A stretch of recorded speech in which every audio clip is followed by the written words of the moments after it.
Misfits X Series 012 has undergone a lot of changes. Originally, the main event was supposed to be HS Tiki-Taki versus Teo Richie, however that has been called off as apparently something bigger has come up for HS Tiki-Taki in the very near future.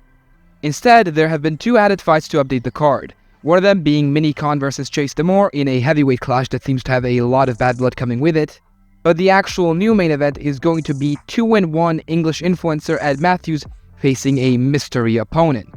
Now let's start off with Ed Matthews. He is no stranger to the scene. First knockout was his first fight against Simple Simon, who is, he's not great. His second first-round knockout was very recently on the Prime card, and it is much more credible. After a very late Ryan Taylor pullout, Ed took the fight only on 2 days' notice to fight a very active in-form and favored Swarmz. Even if it was unlikely, the fight ended with a thunderous first-round knockout for Ed Matthews. Now, the mystery opponent concept is not a new one. We've had mystery opponents in the past: Luis Pineda versus Bdave, Halal Ham versus Zuckles, and Arms versus Meister Uguay. The last one was a little different, as Arms was actually revealed at the press conference, while the other two were revealed literally as they came out, so that's not important, but just wanted to mention it. Who that mystery opponent could actually be.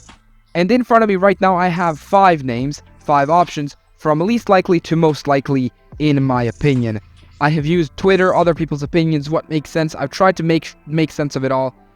Used what I've heard, used dates that we've gotten, but again, take everything with a grain of salt. Alright, with that being said, we can finally begin.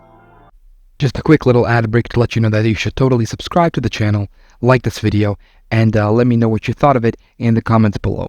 My 10 seconds are up. Goodbye. At number 5, and least likely out of everyone on the list, it is going to be Deji. This one to me is hardly even an option, but I will mention why he is still in the running. First up, Ed Matthews versus Deji has been a fight in the build-up for a while now, and both guys have expressed an interest in the fight.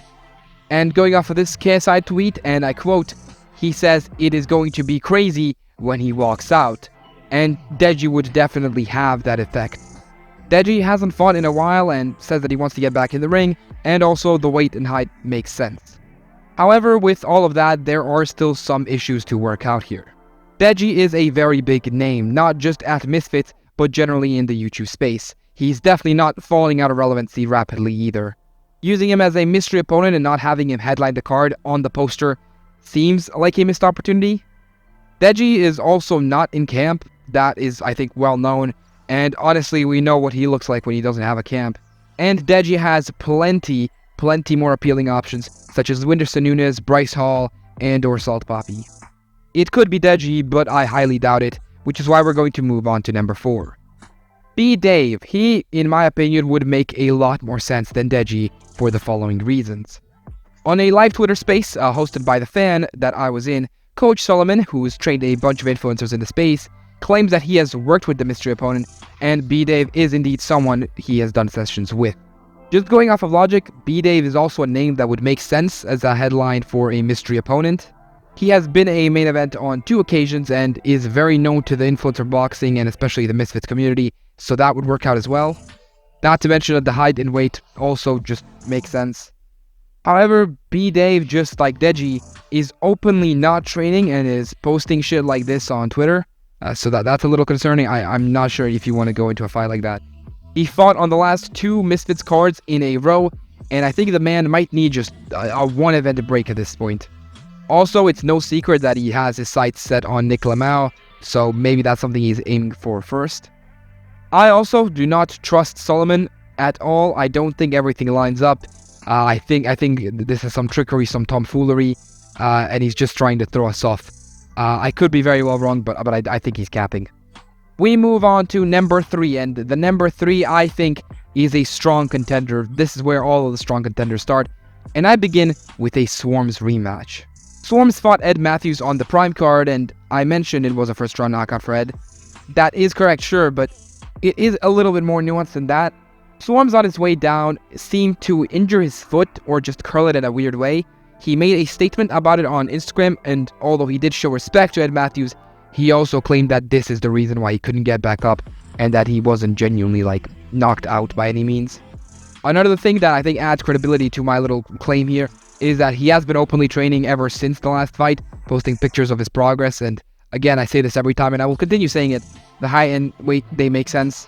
Swarmz, to me, is still a strong contender, but I am not sure they would give him the green light to fight the same man who put him down in one round a few months prior. Number 2, the one that you don't really want to hear, Ginty. This one is unfortunately a very serious contender for multiple reasons. Ginty has a lot of fights under his belt.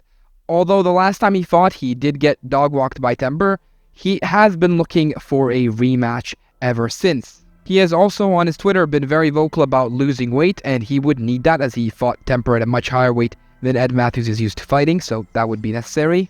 Speaking of Ginty's Twitter, he has made a lot of tweets saying shit like, "I'm getting back into the ring sooner than you think," and has been just generally hinting that he is the mystery opponent. Almost too much.